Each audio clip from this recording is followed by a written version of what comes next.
Sponsored by Bet365. Hello and welcome to the Super Team Show for round 3 of Super Rugby this weekend. I'm Sarah Friend, here to run you through all the ins and outs of all the Australian teams for round 3.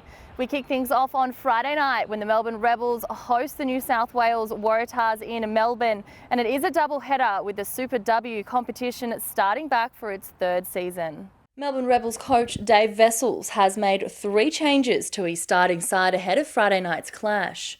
Richard Hardwick, Ryan Lowrens and Campbell Magnay have been brought into the starting side, playing off for the Weary Dunlop Shield. Lowrens replaces Fiji international Frank Lamani in the number 9 jersey, while Campbell Magnay comes into the starting side at outside centre, making his first start for the 2020 Super Rugby season, while Reece Hodge moves to the wing.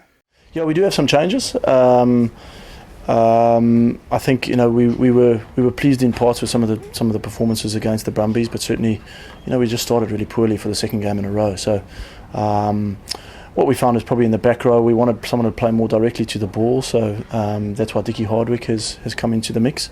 It's probably not really a reflection too much on Gus Cottrell's performance, who always goes well for us and is kind of a leader in our team. But certainly I think Dickie, for his specialist skills on the ground and also the impression that he's made at the back end of games, gets a reward. Meanwhile, this will be the Waratahs' first conference clash of the season, and coach Rob Penny has made several changes from his round 2 side. Angus Bell makes his Super Rugby starting debut in the front row alongside Robbie Abel and Harry Johnson-Holmes.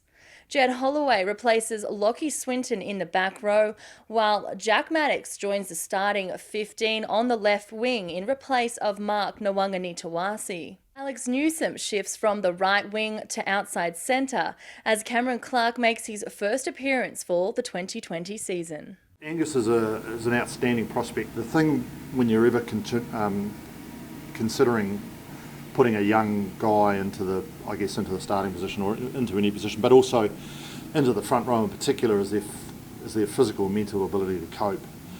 And Angus has proved, over the last couple of weeks that he's more than capable. On Saturday night, it's back to the Brumbies fortress at GIO Stadium for their 3rd home game of the season. The Brumbies women will set the stage in their season opener against Rugby WA before the Brumbies take on the Highlanders. Brumbies coach Dan McKellar has made 3 changes to the starting 15 ahead of their showdown with the Highlanders. James Slipper will start for the first time in 2020 with Scott Seo named as a replacement. Yeah, very handy. Obviously, same rotation systems we worked last year. So, Slips has been playing well off the bench and he's looking forward to a start this week. Will Miller gets his first opportunity in the number 7 jersey, replacing Tom Cusack, who is rested following a head knock in last weekend's game, while Darcy Swain will slot straight back into the second row, recovering from injury. The reshuffle also sees Lachlan McCaffrey, Tom Ross and outside back Lan Ikitau named as replacements for their first appearances this season. A win on Saturday night will see the team increase their winning streak at GIO Stadium to 11, which will be the equal second longest in the club's history. We wrap things up on Sunday morning when the Jaguares host the Reds in Buenos Aires. The Reds team is yet to be announced at 10 a.m. tomorrow morning, but there is a big chance Harry Hockings will return from a broken hand, likely to be named on the bench, while Seru Uru is likely to be dropped out of the 23 as coach Brad Thorne looks to reshuffle his locks and back rowers during the game.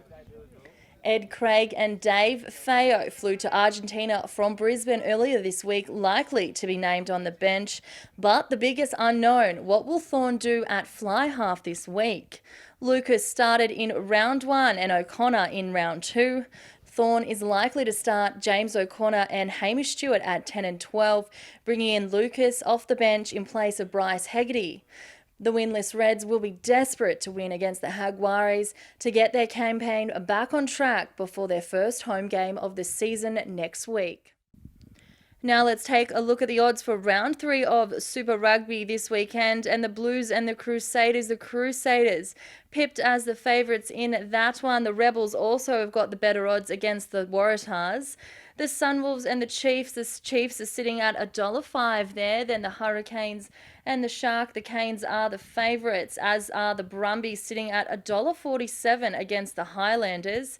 Then the Lions are sitting at $1.80 to $1.44 against the Stormers, and the Jaguares are the favourites against the Reds in Buenos Aires.